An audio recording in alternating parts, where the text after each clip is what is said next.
Hello again, everybody. This is Ken Allison, today along with Cobb Oxford, and we're talking some sports. And college football season finally got here, and we're going to talk a little bit about that, about some various teams and some things that have happened, interesting in a lot of different ways. And, of course, South Carolina got things started on Thursday night as they went to Charlotte and whipped the Tar Heels of North Carolina. And Cobb, I was a little surprised at how bad. Adjective. Survived is more. Well, I know, but I was kind of surprised at how poorly that quarterback at North Carolina, Marquise Williams, played. He evidently is colorblind. Absolutely got to be colorblind because he cannot tell garnet from sky blue. Baby blue. Well, whatever. Yeah. So nonetheless, the Gamecocks found a way to win. And somebody said last year the team might have found a way to lose. I was proud of them for that. I agree with that. The defense intercepted a couple passes in the end zone and held North Carolina off. So, but South Carolina obviously has some offensive issues. Got Kentucky coming in this week. And they got a few people banged up. And so it's beginning to get real. Next week you got to go to Athens, so better get this one. Yeah. Saturday. I don't know. I don't know if there's a quick fix. I know Carolina people were disappointed, but hey, you got to win. First game. Yeah, against Power 5 conference. A lot of question marks. Defense was not very good last year, and I think they looked better to me. I expected North Carolina to score more than 13 points, so I think South Carolina's defense was very opportunistic, something they didn't do last year. They tended to fold up in the fourth quarter and give away leads. So, all in all, it's a win and you move on. Yeah, they have some, I don't think serious, but nagging injuries, maybe one serious. A backup O-lineman, Cody Waldron, is probably, Cody, is out probably for the season with a broken ankle. Quarterback Connor Mitch has a hip pointer. That'll be all right. A couple of receivers have a little hammy and a thigh bruise.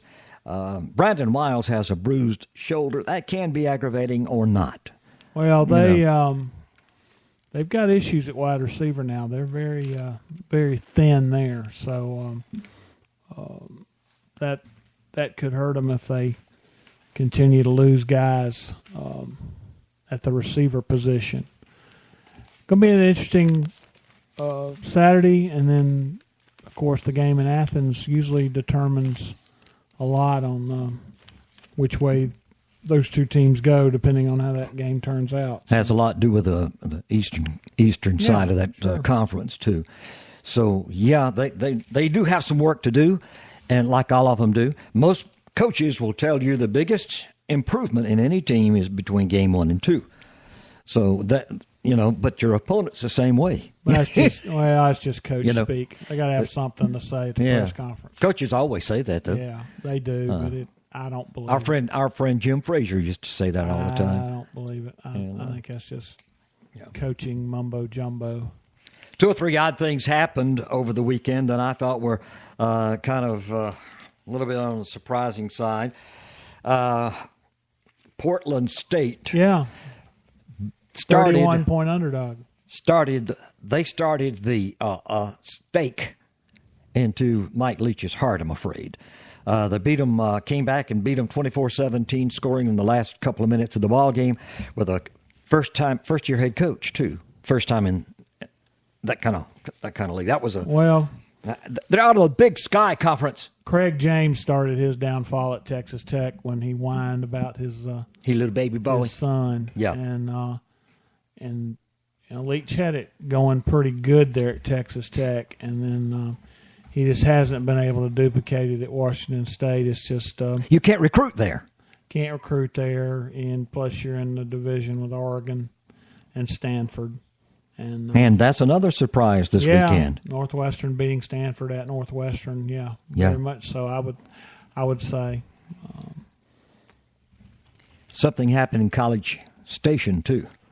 Yeah, A&M has found some defense, which I kind of felt like they would with John Chavis, who is as good as they come, veteran defensive coordinator in the SEC. This is his third stop in the league. Man knows how to coach, and he'll coach them up. So I think A&M may be on to something. They're going to score points. You just didn't have a defense. Couldn't stop anybody, right? Not even a decent speed bump. I mean, they couldn't stop anybody, and I wasn't real surprised with that. I wasn't surprised Alabama dominated. I wasn't. Louisville Auburn was a little bit closer than I expected. I think the Tigers probably paid a little attention to that one. I think Louisville on Thursday night, week from this Thursday, is going to be a scary, difficult task. Yeah. So and that will be the beginning of a real gauntlet for Clemson. That game was closer than I expected. Last night, kind of saw what I expected to see last night. I think Ohio State kind of got fooled there, got out-coached in the second quarter, fell behind 17-14, and then they squashed the Virginia Tech quarterback, broke his collarbone, and I don't think that would on started to kind of take over because Virginia Tech didn't have another option. They've got an inexperienced quarterback whose forte is running, and that's ain't gonna work against Ohio State. But man, did they show some athletes? Golly, I mean, everywhere, every position. The two quarterbacks and. I heard somebody say that they have a linebacker, Braxton Miller, the kid that Clemson beat up in the Orange Bowl. He couldn't even get up off the turf. He made one of the most spectacular runs I've seen. You talk about a little spin move in there. 360, and two guys whiz by him, and he takes off. I mean, he's something special now. He's found his position too. Yeah. Well, he. Whether he got forced over there or what, he's at least willing to give it a try. And they've got three guys that can, and they're still using him in the Wildcat some. So I mean, they got three guys that a lot of teams in college football would like to have. A ton of teams, yes. It's amazing. It is that stockpile of talent is amazing, and I don't know of any other school that can rival it. No, not it. And if you look at their schedule, they don't have a rough schedule at all. Oh no, they don't. A lot of people are saying one tough road game. They won't get mentally and physically challenged until they play Michigan State late in the season. Mm-hmm. That's the only one they'll even come close. I can't see anybody beating them. I thought Virginia Tech played them really well, though. I think Bud Foster. And Ohio State had a whole year to study that tape, but I thought Virginia Tech gave them a lot of problems. They just got hit by the big play, and Virginia Tech did a good job of taking advantage of Ohio State's turnovers in the first half. I think every turnover or miscue got turned into points. So I don't know. I don't think Virginia Tech could play much better than they did in the second quarter. They just ran out of gas in the second half. Yeah, it would not have affected the total outcome, but when you lose your starting quarterback who's having a pretty good game, that just takes the wind out of your sails completely. So anyway, they got three guys that could be quarterbacks anyway, as you say. So at least now they're getting two of them on the field at the same time, by putting Miller out there and throwing the ball to him. Let's see, another couple of things that happened that I thought were kind of interesting over the weekend. And, Georgia's game ended with 9 minutes to go. Well, that was... And they were up 51-14. That was a mercy rule. Well, it was just the weather just didn't cooperate. Mm-hmm. Lightning. The NCAA has gotten really tight on lightning, and in the last 10 years or so. They should, and, yeah. So if there's any kind of lightning in the air, there's a mandatory delay. So that messed up several games. LSU did not even get to play. They were close to kicking that game off at midnight, and then they ended up just flat out canceling it. So LSU's only going to play 11 games. Yeah, this they year. won't get to play that one. Yeah, And their opening game is Saturday in Starkville. So good luck with that. Yeah, that's tough on them. I mean, a lot of people are saying that Untested quarterback. Les Miles has got a team that could challenge for the SEC West. But I think that may be a little overly optimistic considering that Kevin Steele is now their defensive coordinator. I think they're really going to miss John. They're going to regret not writing John Chavis a check. Yeah. Because I just don't think Kevin Steele's capable. I really don't. He's making $1 million. Well, he's got a nice resume, but Clemson people saw it, and I think the biggest difference between him and Venables is that Venables is able to communicate with the players, and I think communicate his scheme to the players in a much better way than Steele was able to. Biggest difference between Steele and Venables, 3rd and 6. Well, that and, and 3rd plus, and 6, they couldn't hold them. Plus, having been around both men on a very limited basis, but Venables has just got a fire and an enthusiasm that Steele doesn't have. Yeah, that's true. Venables, when you say if you were to put them side by side against a wall in a police lineup and say they have to say a word, just looks alone.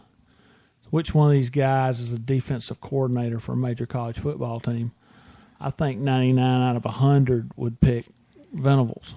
He's got the look. It's in those eyes. He's just got the gritting of the teeth, and he still looks like maybe an accountant or a ambulance chaser. You know, he doesn't have he just doesn't look like he or a guy who's probably better as a ops guy as opposed to a coach. But we'll see. I mean, maybe he had a little time to think, and I know he spent some time at Alabama, so maybe Saban coached him up.